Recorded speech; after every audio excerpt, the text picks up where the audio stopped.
Fabio Paim, the downfall of a player who was better than Cristiano Ronaldo.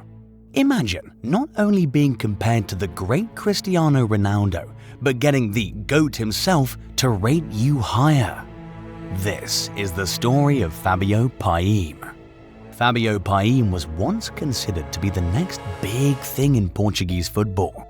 He was a young prodigy who was compared to Cristiano Ronaldo, another Portuguese superstar who was making waves at the time. Paim had all the talent in the world. He was fast, skillful, and had a great eye for goal. However, Paim's career never quite lived up to its early promise. He struggled with injuries and off-field issues, and he never reached the same heights as Ronaldo. Some people believe that Paim had the potential to be even better than Ronaldo, but his downfall was a cautionary tale about the dangers of hype and expectation. In this video, we'll take a look at the rise and fall of Fabio Paim. We'll explore the reasons why his career went downhill, and we'll reflect on his legacy as a talented player who never fulfilled his potential. Chapter 1: Early Career. Fabio Paim was born in Estoril, Portugal in 1988. He grew up in a working-class family and developed his love of football at a young age. He played for his local team Estoril prior before being scouted by Sporting Lisbon at the age of 9. Paim quickly rose through the ranks at Sporting Lisbon. He was a star in the youth team, and he was even compared to Cristiano Ronaldo, who was also coming through the ranks at the time. Paim made his first team debut for Sporting Lisbon at the age of 16, and he quickly became a fan favorite. In his first season with the first team, Paim scored 10 goals in 20 appearances. He was also named the Portuguese Football Federation's Young Player of the Year. Paim's performance earned him a move to Chelsea in 2008, but he struggled to make an impact at the English club. He was loaned out to several other clubs, but he never really found his feet. Despite his struggles at Chelsea, Paim still had some great moments in his early career. He scored a hat-trick in a Champions League match against AEK Athens, and he also scored a goal in a friendly match against Brazil. Paim was also a regular member of the Portuguese national team at youth level. Paim's early career was full of promise, but it ultimately ended in disappointment. However, his early years will always be remembered as a time when he was one of the most promising young players in the world. Chapter 2: The Hype. Fabio Paim was a media darling from a young age. He was constantly compared to Cristiano Ronaldo, and he was tipped to be the next big thing in Portuguese football. The hype surrounding Paim was immense, and it was only natural that he would feel the pressure to live up to expectations. Paim's hype was not unfounded. He was a truly gifted player, and he had all the potential to be a great. However, the pressure of expectation can be a heavy burden to bear, and it's something that Paim struggled to cope with. In addition to the media attention, Paim also had to deal with the comparisons to Ronaldo. Ronaldo was already a superstar at the time, and it was difficult for Paim to escape his shadow.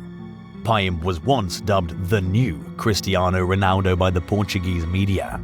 He was even given the nickname Paim 7 in reference to Ronaldo's famous number 7 shirt. Paim was often asked about the comparisons in interviews. Even Ronaldo rated him better than himself. "If you think I'm good, just wait until you see Fabio Paim," Ronaldo reportedly told reporters after arriving at Manchester United from Sporting in 2003. The expectations that were placed on Paim were immense.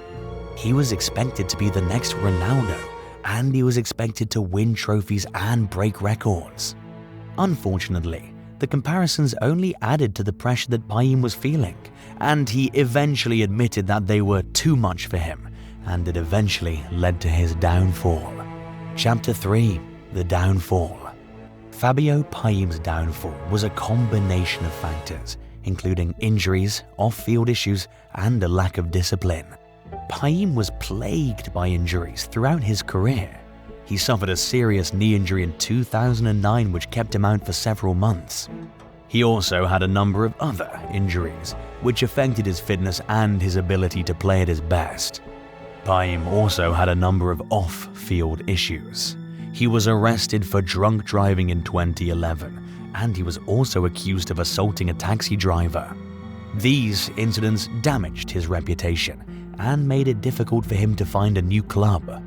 Paim also lacked discipline and commitment. He was often late for training and matches, and he didn't always take his career seriously. This attitude eventually led to his downfall, as he was released by Chelsea in 2012. Paim's move to Chelsea was also a major turning point in his career. He was expected to be a star in the club, but he struggled to adapt to the English game. Chapter 4: The End of Paim. Fabio Paim's career declined rapidly after his release from Chelsea in 2012. He played for a number of clubs in Portugal and Spain, but he never really found his feet. He was often injured, and he struggled to maintain a consistent level of performance. Paim's current status is that of a journeyman footballer. He's played for a number of clubs in the lower leagues, and he's now plying his trade in the Portuguese 3rd division. He's still only 34 years old, but it's unlikely that he'll ever reach the heights that he once seemed destined for. Paim's story is a cautionary tale about the dangers of hype and expectation. He was a truly gifted player, but he was unable to cope with the pressure that was placed on him. His story is also a reminder that even the most talented players need to have the right attitude and work ethic in order to succeed. Chapter 5: Conclusion. Fabio Paim was a truly gifted player who had the potential to be one of the best in the world. However, his career never quite lived up to its early promise. There are many reasons for his downfall, including injuries, off-field issues, and a lack of discipline. It's impossible to say what could have been if Paim had not been plagued by injuries and hadn't had the off-field issues that he did. However, it is clear that he had the potential to be a great player. His legacy is that of a talented player who never fulfilled his potential. Cristiano Ronaldo once said, "Talent without hard work is nothing," and Paim's story is a prime example of that. And it shows us how much hard work it is for players like Cristiano and Messi to be able to continuously play at the highest levels of football and put up the numbers. Thank you for watching this video about the downfall of Fabio Paim. I hope you found it interesting and informative. If you did, please like and subscribe to our channel for more videos like this.